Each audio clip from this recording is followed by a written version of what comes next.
Bon, si vous reconnaissez cette œuvre, vous êtes des fins connaisseurs du monde de l'art. Parce qu'ici, tout est un message pour ceux qui arrivent à le comprendre. C'est une démonstration de richesse, de pouvoir, mais aussi de talent. Regardez le pan. Imposant, brillant, il domine la scène, ses plumes elles captent la lumière. Mais autour de lui, tout est mort. Des trophées de chasse, des faisans, des canards, des oiseaux entassés avec précision. Ils ne sont pas abandonnés, ils sont exposés. Et c'est là que ça devient fascinant, parce que rien n'est laissé au hasard. Chaque élément est disposé comme sur une scène. Le cygne, par exemple, il est parfait, comme une idée de beauté idéale qui n'est pas naturelle, qui est construite, qui est réalisée par l'homme. Et derrière tout ça, le paysage, il est presque effacé, mais il est essentiel. Il rappelle d'où viennent ces animaux, la nature, l'immensité de celle-ci. Mais ici, elle est complètement dominée par la richesse. Ce tableau il est conçu pour la cour de Johann Wilhelm et cela change tout. Parce que ce que l'on voit ce n'est pas de la nourriture, c'est des symboles. Chaque animal représente une victoire, chaque trophée est une preuve de pouvoir.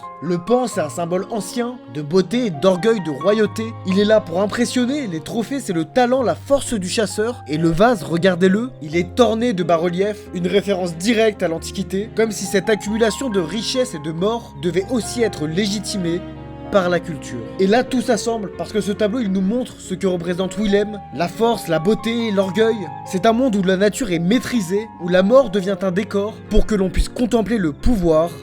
Dites-moi ce que vous en pensez en commentaire.